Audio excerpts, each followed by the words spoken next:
খাটো মানুষকে খাটো বললে কি গীবত হবে? নবী করিম সাল্লাল্লাহু আলাইহি সাল্লাম পরিষ্কারভাবে বলেছেন, লা তাকুল লিকাসিরিন ইয়া কাসির, তোমরা খাটো মানুষকে হে খাটো এরকম বলে ডেকো না।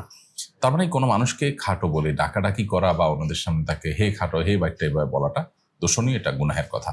যদি কারোর অগোচরে বলা হয় সে খাটো, এটা জাস্ট তার সমালোচনা করে যদি বলা হয় তাহলে সেটা গুনাহের কাজ হবে এবং গীবতের বিষয় হবে। যদি কারোর পেছনে তার অবয়বের বর্ণনা দেওয়ার প্রয়োজন হয়, যেমন বিবাহের আলোচনা চলছে, তাকে এখনো দেখেনি যারা বিবাহের প্রস্তাবক, তার ব্যাপারে তাদের কাছে যদি প্রয়োজনের প্রেক্ষিতে যদি তার অবয়ব বর্ণনা দিতে গিয়ে বলা হয় তিনি খাটো প্রকৃতি, তাহলে সেটা দোষণীয় নয়, কারণ সেটা প্রয়োজনে বলা হচ্ছে।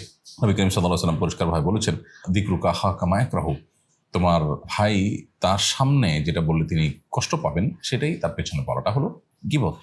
এখন একজন খাটো মানুষকে সামনে হে খাটো হে বাইটটা বা বাইটটা বলে যদি তাকে আখ্যায়িত করা হয়, তিনি কষ্ট পাবেন, এটা বলা বাহুল্য।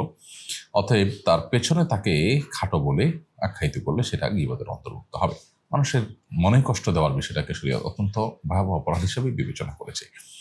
মানুষ যাতে কোনোভাবে ডিপ্রেশন না যায়, সামাজিকভাবে হেয় প্রতিপন্ন না হয়ে পড়ে, শরীয়ত যাবতীয় ব্যবস্থা গ্রহণ করার নির্দেশ আমাদেরকে দিয়েছে।